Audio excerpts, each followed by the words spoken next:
Warahmatullahi wabarakatuh. Bismillahirrahmanirrahim. Alhamdulillahilladzi nasta'inuhu wa nastaghfiruh wa na'udzu billahi min shururi anfusina wa min sayyiati a'malina.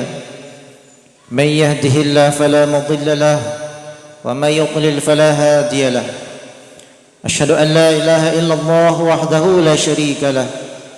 وأشهد أن سيدنا محمدا عبده ورسوله اللهم صل وسلم على سيدنا محمد صاحب البشرى صلاة تبشرنا بها وأهلنا وجميع مشايخنا ومعلمينا وطلباتنا وطالباتنا من يومنا هذا إلى يوم الآخرة. Yang Allah hormati para habaib, para syaraib, wabil khusus ayahanda Al-Habib Harun bin Makmur Bahashim.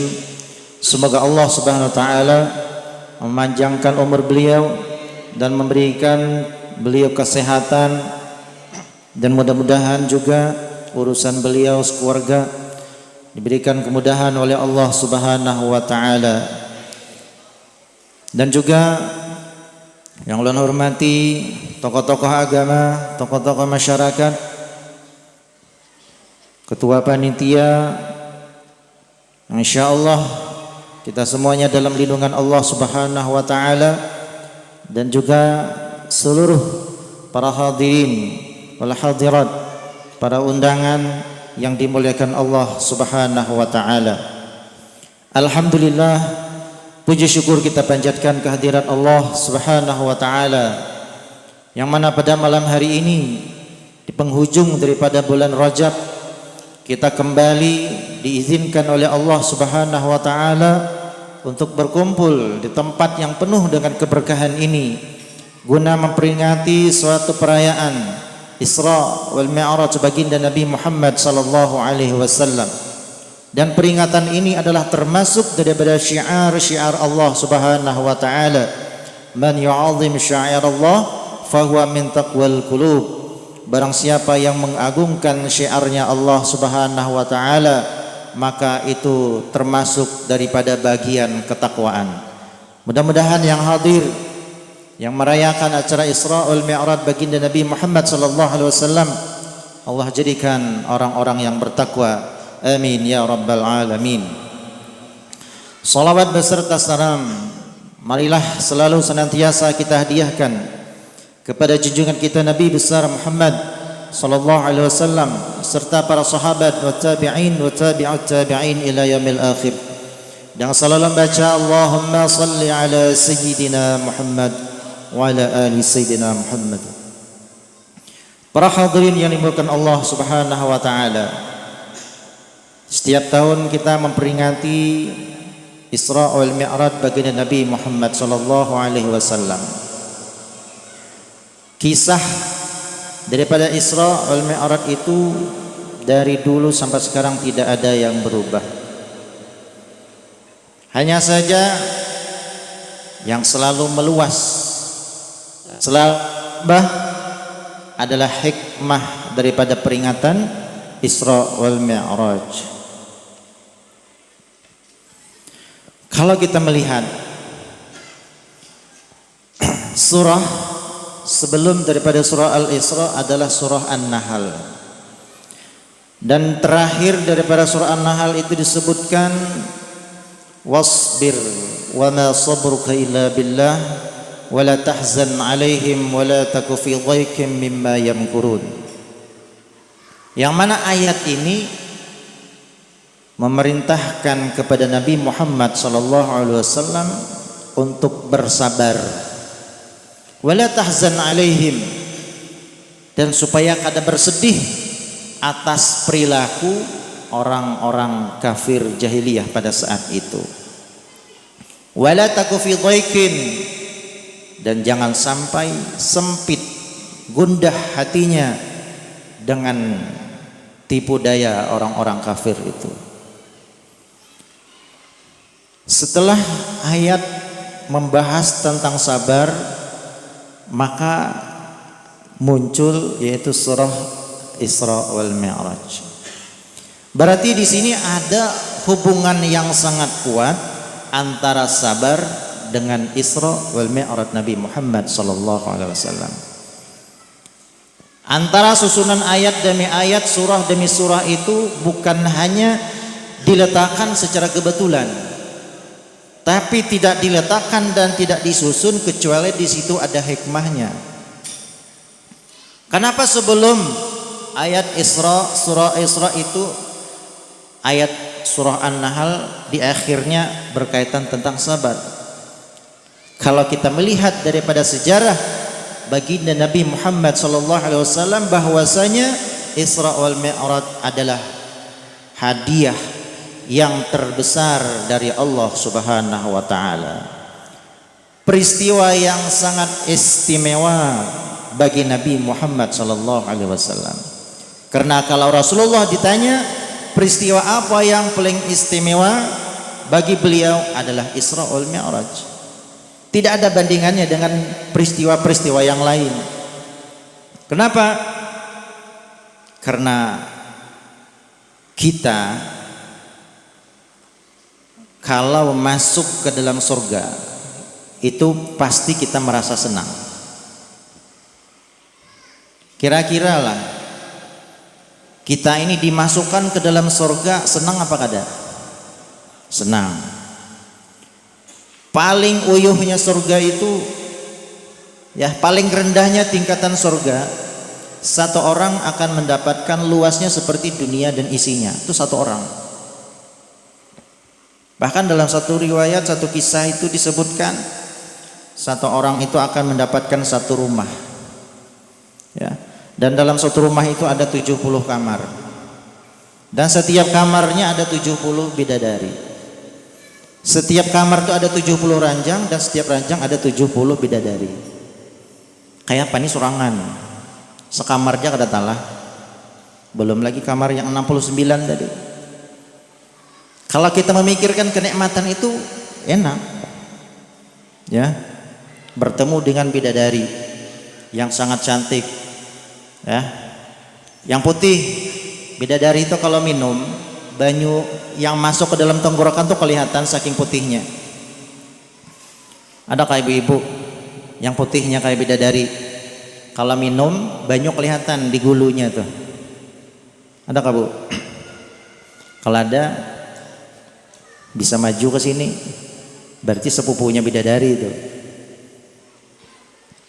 Tapi jangan khawatir, ya.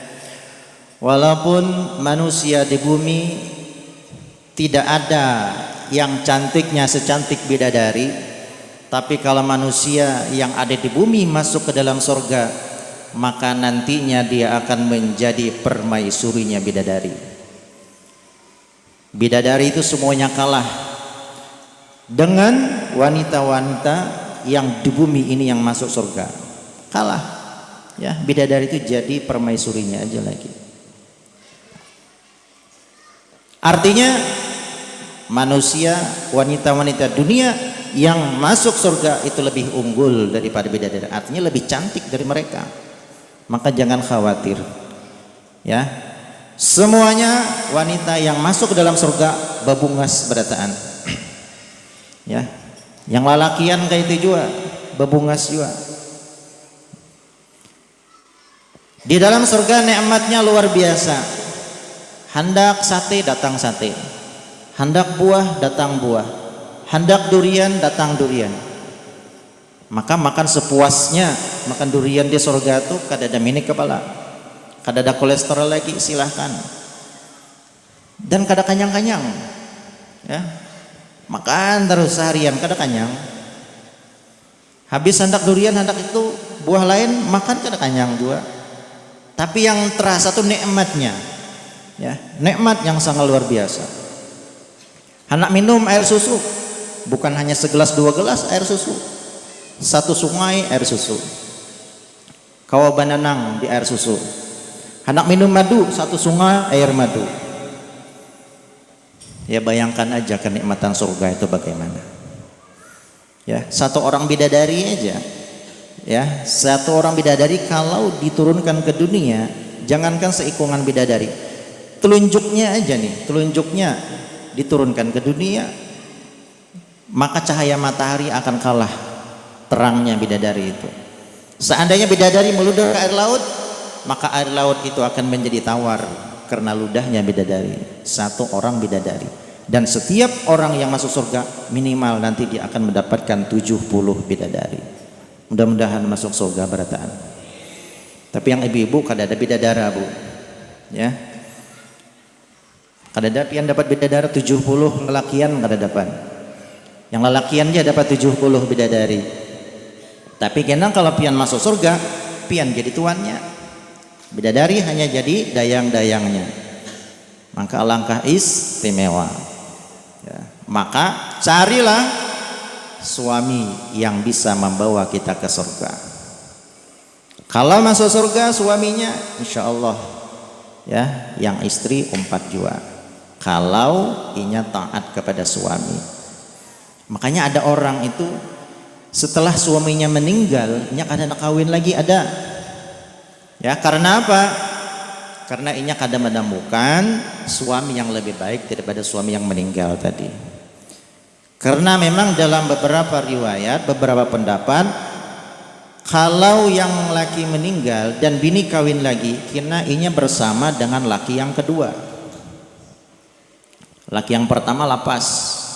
Seandainya laki yang pertama ini lebih alim daripada yang kedua masuk surga, yang pertama masuk surga, yang kedua kada, maka menyesal kawin yang kepada yang kedua. Maka kalau hendak kawin yang kedua, usahakan cari yang lebih baik, ya, yang lebih bertakwa kepada Allah Subhanahu wa ta'ala. Karena memang ada juga riwayat kalau ada 2 lakinya, satu meninggal kawin lagi, itu kena inya bersama dengan suami mana yang lebih bertakwa, bersama itu ada ya. Tapi ya intinya ya tergantung dengan ketakwaan kita sendiri, jangan bersandar dengan laki. Sekian banyak nikmat yang ada di surga. Ya, kata Allah Subhanahu wa taala, wahai penduduk surga, apakah kalian ingin melihat, merasakan satu nikmat yang tidak pernah kalian rasakan selama di dunia, bahkan selama kalian berada di surga ini? Maka semua penduduk surga, apakah masih ada nikmat selain ini ya Allah?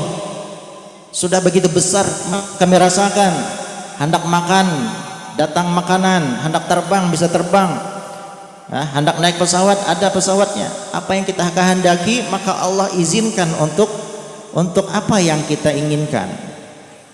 Maka pada saat itu ada kata Allah, Allah melihatkan zatnya Jalla Jalaluh, maka dilihatlah oleh seluruh penduduk surga.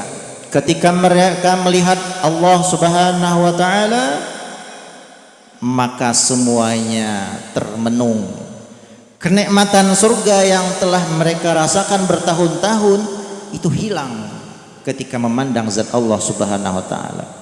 Kenikmatan yang sudah mereka rasakan berkali-kali tidak ada apa-apanya walaupun seujung kuku dengan nikmat melihat Allah Subhanahu wa ta'ala. Nah, maka memandang Allah Subhanahu wa ta'ala di surga itu adalah nikmat yang terbesar oleh penduduk surga nanti.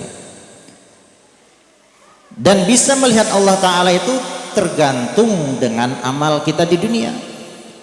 Ada yang melihat Allah ta'ala sebulan sekali, ada yang melihat seminggu sekali, ada yang melihat 1 hari sekali, ada yang melihat 1 jam sekali, bahkan ada yang terus melihat zat Allah Subhanahu wa ta'ala.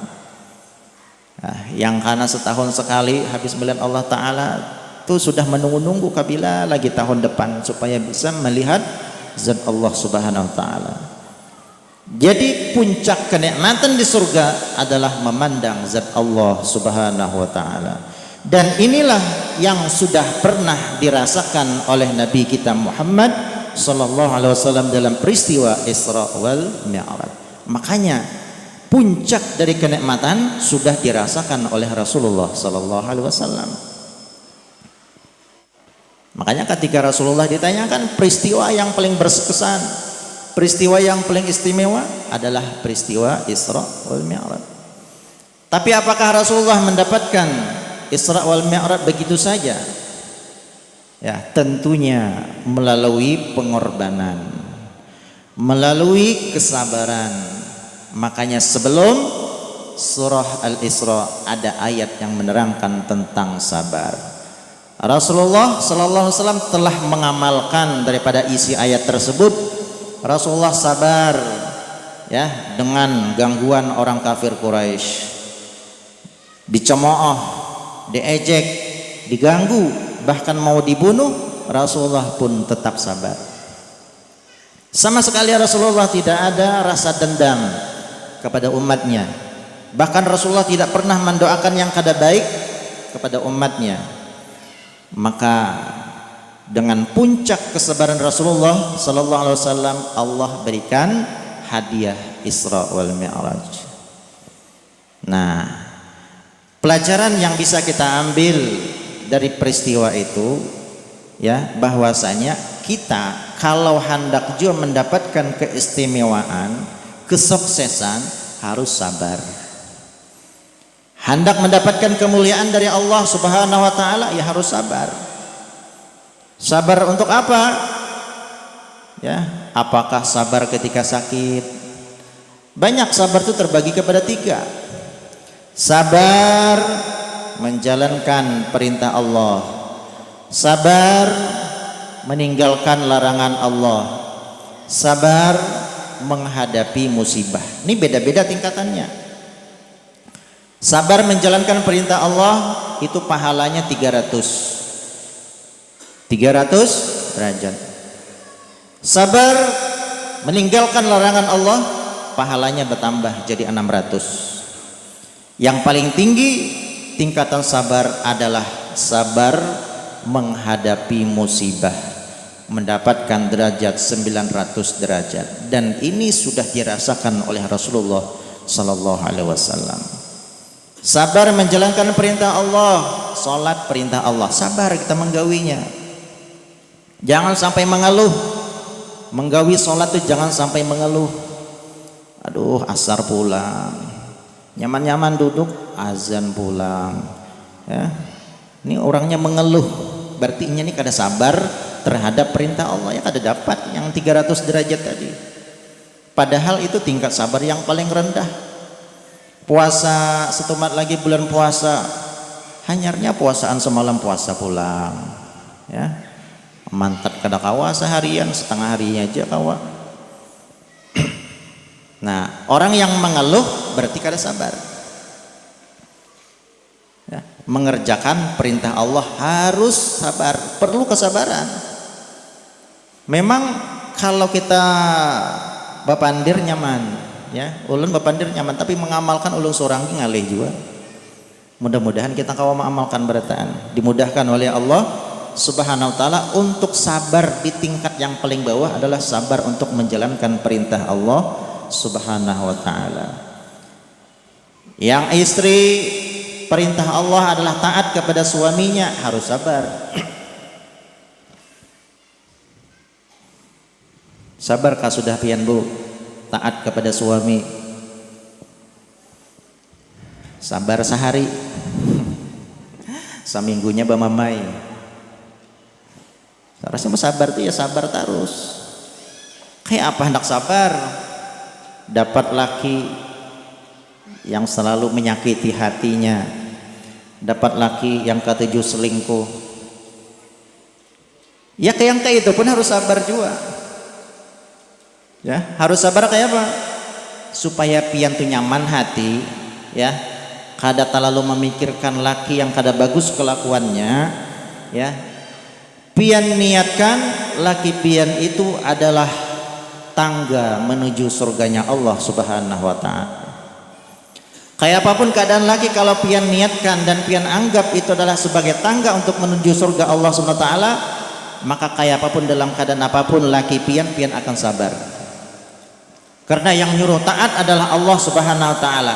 Yang nyuruh taat adalah Nabi Muhammad sallallahu alaihi wasallam. Kita mendapatkan suami, menikah dengan suami bukan karena suami tapi karena perintah Allah, ya. Maka sangat banyak dan sangat mudah masuk surga melalui laki tadi sangat mudah sekali. Dengan taat kepadanya, ya, sabar dengan suaminya, disariki sabar, dimamai sabar, kada diberi duit sabar, yang laki kawin lagi sabar, pokoknya sabar tuh bang. Insya Allah hadiah pian adalah surga. Ada di sini yang kayak itu? Kalau ada tunjuk tangan. Nah, kalau sudah tunjuk tangan boleh pulang. Berartinya berhasil sudah. Memang ngalih, maamal tuh ngalih gue. Tapi apakah ada orang yang bisa kayak itu? Ada. Daerah Jawa sana ada seorang perempuan. Padahal nih ngarannya nih bukan ngaran orang Islam. Ngaran-ngarannya bukan Fatimah, bukan Aisyah, bukan Zainab. Ngarannya tuh ngaran-ngaran orang sana, ngaran orang dahulu. Namanya Sugiem. Apa arti Sugiem itu? Adalah artinya Sugiem. Sugiem ini adalah seorang perempuan yang dicoba oleh Allah Ta'ala mendapatkan suami yang buruk akhlaknya, yang kada bagus akhlaknya. Ini kejadian ini bukan ratusan tahun yang lalu, ini hanya puluhan tahun aja. Dan ini kisah nyata. Dia mendapatkan suami yang ketujuh mabuk-mabukan, dapat suami yang ketujuh selingkuh, tapi nya sabar, hari-hari bakti pada orang tua, kepada suaminya, makanan disiapkan, baju dicucikan, lakinya keuyuhan diuruti, pokoknya dilayani dengan sebaik mungkin. Ya. Padahal si istri ini seringkali setiap hari mendapatkan kekerasan dalam rumah tangga, selalu disiksa oleh suaminya. Tapi dengan kesabaran si istri tidak pernah melawan dan tetap taat kepada suaminya. Akhirnya suatu saat karena selalu disiksa oleh sang suami, sang istri ini kada tahan dan meninggal dunia juga. Ya, meninggal dunia karena bekas daripada siksaan daripada suami. Tapi sama sekali si istri kada pernah melawan, sabar.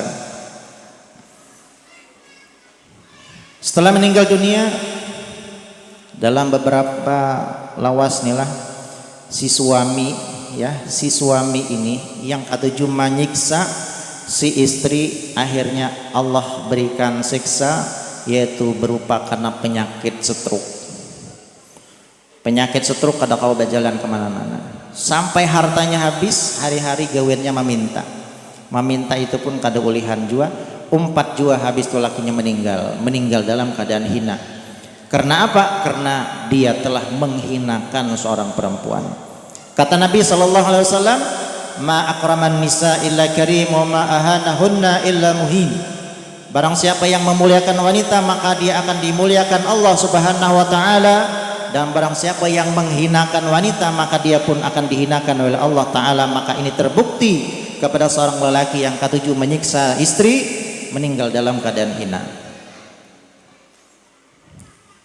Laki ketujuh mukili bini, yang laki ketujuh mendustai bininya, yang laki ketujuh berbuat zalim kepada istrinya, maka dia akan mendapatkan hukuman dari Allah, tapi bukan dari istri. Maka si istri kewajibannya taat aja, masalah hukuman dari Allah Subhanahu wa taala. Suami meninggal, si istri meninggal. Kadalawas habis itu sang anak, ya ini masih bisi anak. Anaknya ini bermimpi ibunya, wahai anakku, kata mamanya tadi, tolong pindahkan kuburan mamamu ini, parakakan lawan kuburan abahmu. Mimpi pertama kada dihiraukan, ini mimpi biasa aja, kembang tidur aja ini. Mimpi kedua masih kada yakin nih sang anak tadi. Mimpi ketiga, mimpi ke itu pulang, wahai anakku, tolong parakakan nih kuburan mamamu ini ke kuburan abahmu. Aku ini jamamanya ya masih lagi hendak berbakti lawan abahmu tuh, padahal abahnya selalu menyiksa, selalu zalim kepadanya. Karena sudah beberapa kali mimpi dan bermusyawarah kepada orang banyak, akhirnya disepakati kuburan mamanya ini dibongkar. Dibongkar. Apa yang terjadi ketika dibongkar? Maka jasad sang istri ini sama sekali kada berubah. Pakaiannya masih baru dan jasad tubuhnya masih seperti orang yang baru meninggal dunia. Busuk sama sekali kada ada. Berkat apa? Dengan berkat dia taat kepada sang suami. Nah, ini sabar menghadapi suami adalah menjadi tangga untuk menuju surganya Allah Subhanahu wa taala. Lelakian pang kalau sabar kepada istri bisa masuk surga, bisa. Ya, karena kada semua lelakian mendapatkan istri yang solihah. Ya, kada semua lelakian yang mendapat istri yang taat. Misalkan ada yang juga yang dapat istrinya penyarikan, pamamayan, kada mau disuruh, kada mau mentaati, yang laki pun harus sabar juga. Ya, sering kita dengar cerita kisah Syekh Abdurrahman Bajalhaban ketika beliau masuk ke gua karena kada tahan lagi dengan istrinya setiap hari bermain terus. Ya, Syekh Abdurrahman Bajalhaban tulak ke dalam satu gua, di situ ketemu 3 orang. Yang 3 orang ini setiap waktu makan ada makanan, dapur kada ada, kompor kada ada, tapi makanan datang surang. Ya, sekali ditakuni, yang bertiga ini dapat makanan langsung dari surga Allah Ta'ala. Dan sebelum dia mendapatkan makanan itu, mereka bertawasul kepada seorang laki-laki yang dimuliakan Allah dengan berkatnya sabar kepada istrinya. Namanya siapa? Yaitu namanya Syekh Abdurrahman Bajalhaban. Ternyata orang yang datang ke gua tadi. Setelah beliau sendiri tahu bahwa mereka itu bertawasul kepada dia sendiri, kepadanya yang datang tadi, kada jadinya berdiam di gua, berbulik pulang ke rumah asalnya, berceritanya kepada istrinya. Akhirnya dengan sebab itu istrinya taubat kepada Allah Ta'ala. Kenapa jadi taubat? Karena takutan, ya, suaminya aja masuk surga, kena aku masuk neraka ajar bini. Ya, lebih aku taubat sekarang jadi sama-sama masuk surga. Nah, jadi suami sabar mendidik sang istri. Sang istri sabar terhadap perilaku suaminya. Inilah yang dimaksud dengan sabar terhadap perintah Allah Subhanahu wa taala. Sabar terhadap larangan Allah, harus sabar juga. Sabar kada mencuri. Ya, walaupun kadang-kadang ada kesempatan, niat kada ada, tapi karena ada kesempatan terjadi mencuri. Orang yang sabar kada akan terjadi, kada akan melakukan itu. Maka harus punya sifat sabar. Sabar nih, walaupun kada ada orangnya nih, ada duit 1 juta. Ya, saya kong orang kada ada. Kalau kita ambil pun kada ada yang tahu juga, maka sabar. Karena Allah Maha melihat. Ini sabar terhadap larangan Allah Subhanahu wa taala, maka dia akan mendapatkan derajat 600 derajat di sisi Allah Ta'ala. Sabar yang paling ganal adalah sabar menghadapi musibah, ya. Tapi kesabarannya ini harus di ketikanya karena musibah itu. Ketika rumah kita terbakar langsung sabar, langsung kembali kepada Allah Subhanahu wa taala. Ini ketika rumah terbakar kuriak-kuriak, ya, 3 hari hanya sadar. Oh, itu datang dari Allah juga. 3 hari hanya sabar, nih kada lain sabarnya itu, ya. Yang sabar tuh ketika terjadi ini langsung sabar. Enda sutmatil ula, ya, ketika terjadi musibah dia langsung sabar. Ini yang mendapatkan 900 derajat dari Allah Subhanahu wa taala. Maka ini semuanya sudah dilakukan oleh Rasulullah sallallahu alaihi wasallam, maka pantaslah beliau mendapatkan hadiah yang istimewa dari Allah Subhanahu wa taala, yaitu di Isra wal Mi'raj. Hikmah yang pertama tadi adalah sabar. Dan yang kedua, hikmah daripada Isra wal Mi'raj, ya, yang kedua adalah sikap optimis, sikap positifnya Nabi Muhammad SAW. Nabi Muhammad itu makhluk Allah Subhanahu wa taala yang tidak pernah berpikir negatif, yang kada pernah optimis, ya. Karena terbukti daripada ketika Rasulullah SAW dalam kisah Rasulullah meninggalnya Sayyidah Khadijah, istri tercinta. Setelah itu meninggal pamannya Abu Talib. Setelah itu mendapatkan siksaan, gangguan daripada orang-orang kafir Quraisy pada saat itu. Rasulullah hendak berangkat ke Taif, hendak berdakwah ke sana. Mana tahu ujar Nabi, orang di sana menerima dakwah Islam, dan di samping itu juga di Taif banyak keluarganya Nabi Muhammad sallallahu alaihi wasallam. Setelah datang ke Taif, menurut riwayat Rasulullah sallallahu alaihi wasallam berangkat ke Taif itu bersama Zaid bin Harithah. Dalam riwayat sekitar 10 hari berdiam di Taif itu. Ada 3 tokoh yang ditemu oleh Nabi Muhammad sallallahu alaihi wasallam. Dan 3 tokoh ini tidak ada yang menerimanya.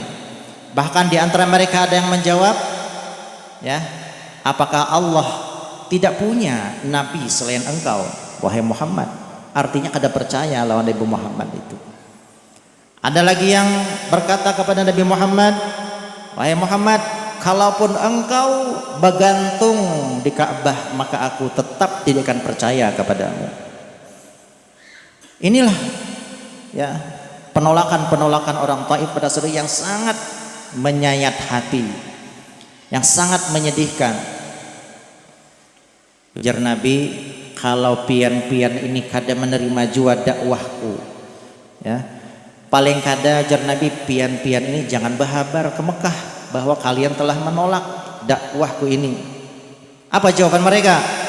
Ya, justru ini yang akan aku kabarkan ke Mekah, bahwa kami telah menolakmu.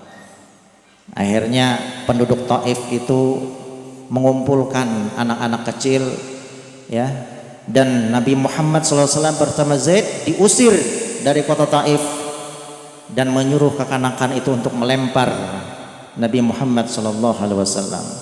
Dilempari dengan batu, sampai-sampai menurut riwayat itu saking banyaknya lemparan kepada Nabi Muhammad, beliau itu berjalan beberapa langkah tamandak, ya, menahan rasa sakit bekas lemparan orang tadi. Karena berjalan pulang beberapa langkah, memandak pulang Nabi. Berjalan beberapa langkah, memandak pulang. Karena sakit tadi, karena kau diteruskan berjalannya, sakit habis ditawaki orang. Sehingga ketika keluar daripada Taif, beliau bersandar di suatu pohon, ya, bersandar di suatu pohon untuk menahan darah-darah yang ada di wajah beliau, darah-darah yang ada di kaki beliau, supaya kada menetes ke tanah, supaya kada menetes ke tanah. Karena kalau seandainya satu tetes pun darah Nabi itu menetes ke tanah, maka spontanitas orang yang menyiksa Nabi akan kena azab Allah Subhanahu wa taala. Jadi Nabi itu saking rahmatnya kepada umat, ya, kada pernah darah yang terluka pada Nabi SAW kada pernah menetes ke tanah, ditahan oleh Nabi. Pernah dalam satu peperangan Nabi Muhammad itu pipinya beliau ini kena panah ketika perang. Pernah pipi beliau kena panah. Ini panah ini dipingkuti oleh Nabi. Di pipi beliau dipingkuti. Supaya apa? Supaya ke darah kada menetes. Padahal ini musuh yang memanah, ini musuh. Tapi masih darahnya itu ditahan oleh Nabi Muhammad supaya darahnya kada menetes. Kalau sempat menetes darahnya ke tanah, musuh habis. Ya, musuh habis kena azab Allah Subhanahu wa taala. Tapi Nabi kada hendak menghendaki itu. Allahumma hdi qaumi fa innahum la ya'lamun. Mereka tuh jar Nabi kada tahu aja, ya. Maafkan mereka ya Allah karena mereka kada tahu. Malaikat sudah menawarkan kepada Nabi, saya gunung ini kami izinkan untuk membalikan kota Taif, maka akan kami timpakan kepada penduduk Taif, tapi Nabi Muhammad kada hendak. Ya, nanti aku masih berharap, kata Rasulullah SAW, suatu saat keturunan daripada Taif ini akan menjadi orang-orang yang beriman kepada Allah Subhanahu wa taala. Dan di dalam sirah, beberapa kitab sirah dijelaskan, maka terbukti bahwasanya sebagian daripada keturunan orang-orang yang Taif yang dulu mengusir Nabi Muhammad SAW banyak menjadi orang-orang yang alim, banyak menjadi orang-orang yang beriman, banyak menjadi orang-orang yang bertakwa dengan sebab doanya Nabi Muhammad sallallahu alaihi wasallam. Padahal mereka telah terang-terangan memusuhi Nabi. Kalau seandainya Nabi, ayo Jibril lemparkan ya gunung tuh, habis pengikutnya kada ada lagi, keturunannya kada ada lagi. Kalau kada keturunannya maka kada ada yang Islam, kada ada yang beriman. Tapi itulah sifat rahmatnya Nabi Muhammad sallallahu alaihi wasallam, ma arsalnaka illa rahmatan lil alamin. Jangankan kepada sesama agama, kepada orang yang memusuhi Nabi pun Nabi tidak pernah membalasnya. Nabi Muhammad adalah Nabi kita, ya sungguh mempunyai hati yang luar biasa, yang tidak ada bandingannya dengan makhluk yang ada di bumi ini. Setelah Nabi Muhammad SAW duduk di pohon tadi, berjalan bahasa pulang, ya sudah nih darah-darah sudah dilap di awaknya, berjalanan pulang lawan Zaid. Ujar Zaid, wahai Rasulullah, kita ini kemana pulang? Ya, ujar Nabi, kita boleh ke Mekah. Ya Rasulullah, di Mekah itu orang yang mau membunuh kita, mencemooh kita, mengganggu kita hari-hari. Kita mau pulang ke sana, wahai Nabi. Iya, kata Rasulullah. Wahai Zaid, nanti engkau akan lihat, ya Allah akan memberikan kita farajan wa farja. Allah akan memberikan kita kemenangan. Nah, ini sifat optimisnya Nabi, sifat positifnya Nabi Muhammad sallallahu alaihi wasallam. Yang jelas-jelas Nabi pada saat itu kada ada pembela. Nabi sorangan, ya. Yang memusuhi beliau banyak, tapi beliau masih bersifat optimis bahwasanya suatu saat akan ada kemenangan yang diberikan Allah Ta'ala. Dan terbukti ketika Fathu Mekah, semua penduduk Mekah yang memusuhi Nabi tunduk kepada Nabi Muhammad sallallahu alaihi wasallam dan masuk ke dalam agama Islam dengan sebab sifat optimisnya Nabi. Nah, itu juga pelajaran yang harus kita ambil, yang kita tiru sikap optimisnya Nabi. Ya, kita pun harus punya sifat optimis, jangan berpikir negatif. Berpikir ketika hendak buka warung, wah kayaknya warung ini kada payu. Bujur kada payu juga karena kita sudah berpikir negatif. Coba kalau kita buka warung, insya Allah pasti payu, insya Allah pasti banyak orang yang nukari. Keyakinan kita itu adalah doa, ya sangka baik kita itu adalah doa. Ana inda zanni abdi bi, kata Allah subhanahu wa ta'ala dalam hadis kursinya. Prasangka baik kita kelawan Allah akan menjadi doa. Kadang-kadang kita madahi, ya, wah anakku ini ngalih bana diurus, kayaknya kada bakal jadi orang baik anaknya. Bujuran kena jadi orang baik. Coba senakal-nakal anak kita, tetap kita punya keyakinan, insya Allah masa depannya akan cerah. Ya, saya yakin anakku menjadi anak yang soleh, karena walaupun yang nakal sekarang. Nah kayak itu, ya sifat positif kita yang harus kita tampakkan terus. Ya, semakin kita berbaik sangka kepada Allah, maka semakin mudah terwujud apa yang kita harapkan. Ya.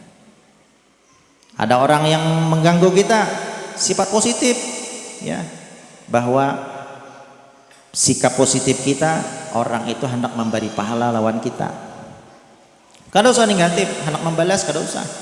Ya, ada orang mengganggu, menyambati kita, positif, bahwa orang itu memberi pahala lawan kita, itu aja. Memberi pahala dari mana? Ketika kita sabar terhadap gangguan orang, ketika kita sabar terhadap cemoohan orang, ketika kita sabar terhadap fitnahan orang, kita akan diberikan Allah pahala yang besar. Berarti dengan sebab orang menyambati kita, Allah memberi pahala kepada kita. Itu sikap positif yang bagus. Ya. Kalau kita berniat hendak membalasnya, berarti kita kadang meniru sifatnya Nabi Muhammad SAW. Ini yang harus kita belajar untuk mencontoh sedikit daripada sifatnya Nabi, makhluk yang sempurna. Nabi selalu berpikir optimis, Nabi selalu berpikir positif, sehingga terwujud sampai sekarang ini Islam menyebar di mana-mana dengan sebab sifat, sikap dan keyakinan positif, keyakinan yang baik daripada baginda Nabi Muhammad sallallahu alaihi wasallam. Bapak Ibu yang dirahmati Allah Subhanahu wa taala, maka ada dua hikmah. Ya, sebenarnya banyak hikmah daripada Isra wal Mi'raj itu. Belum kita bahas tentang masalah sholat. Yang pertama tadi adalah sabar, dan yang kedua adalah sikap positif. Kalau ini saja kita bisa ambil dan bisa kita amalkan, jangan pernah berpikir negatif, dan juga kita berusaha untuk sabar kepada siapapun, maka insya Allah kita termasuk orang-orang yang dekat dengan Allah Subhanahu wa taala, mendapatkan ridha dari Allah Subhanahu wa taala, dan insya Allah berkumpul bersama baginda Nabi Muhammad sallallahu alaihi wasallam. Ini saja yang bisa ulun sampaikan dalam kesempatan ini. Kalau ada kesalahan dan kekhilafan dalam penyampaian, maka ulun minta dimaafkan dan diridhakan, minta halal dunia akhirat. Lebih kurang mohon maaf. Assalamualaikum warahmatullahi wabarakatuh. Warahmatullahi wabarakatuh.